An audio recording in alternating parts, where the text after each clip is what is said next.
ടുനെറ്റ് news കാലാവസ്ഥാ വാർത്തയിലേക്ക് സ്വാഗതം. 2024 തെക്കുപടിഞ്ഞാറൻ മൺസൂൺ അഥവാ കാലവർഷം കേരളത്തിൽ അടുത്ത 5 ദിവസത്തിനുള്ളിൽ എത്തിച്ചേരാൻ സാധ്യതയെന്ന് കേന്ദ്ര കാലാവസ്ഥാ നിരീക്ഷണ വിഭാഗം. രാജ്യത്തുതന്നെ ആദ്യം കാലവർഷം എത്തിച്ചേരുന്നത് കേരളത്തിലാണ്. അതുകൊണ്ടുതന്നെ കേരളത്തിൽ കാലവർഷം എത്തിയതായി സ്ഥിരീകരിക്കുന്നതോടെ ഇന്ത്യയിൽ കാലവർഷം എത്തിയതായി സ്ഥിരീകരിക്കപ്പെടും.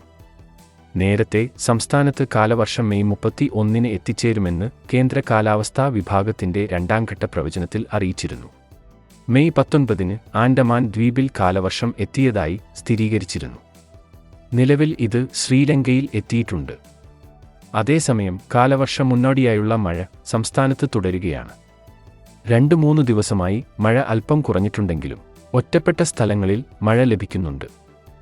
തെക്കൻ കേരളത്തിലാണ് കൂടുതലായി ലഭിക്കുന്നത്. ഇന്ന് 3 ജില്ലയിൽ ഒറ്റപ്പെട്ട ശക്തമായ മഴയ്ക്ക് സാധ്യതയുള്ളതിനാൽ യെല്ലോ അലർട്ട് നൽകിയിട്ടുണ്ട്. പത്തനംതിട്ട, ആലപ്പുഴ, എറണാകുളം ജില്ലകളിലാണ് അലർട്ട്. മറ്റു ജില്ലകളിൽ നേരിയ മഴയ്ക്കാണ് സാധ്യതയുള്ളത്. അടുത്ത 3-4 ദിവസം കൂടി മഴ ഇത്തരത്തിൽ തുടരും.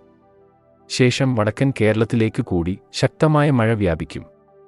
തുടർന്ന് കാലവർഷത്തിന്റെ ഭാഗമായ മഴ ലഭിക്കുകയും ഇതോടെ സംസ്ഥാനത്ത് കാലവർഷം എത്തിച്ചേർന്നതായി സ്ഥിരീകരിക്കുകയും ചെയ്യും. കാലാവസ്ഥാ വാർത്തകൾ കൃത്യമായി ലഭിക്കാൻ ചാനൽ സബ്സ്ക്രൈബ് ചെയ്യുക. നന്ദി.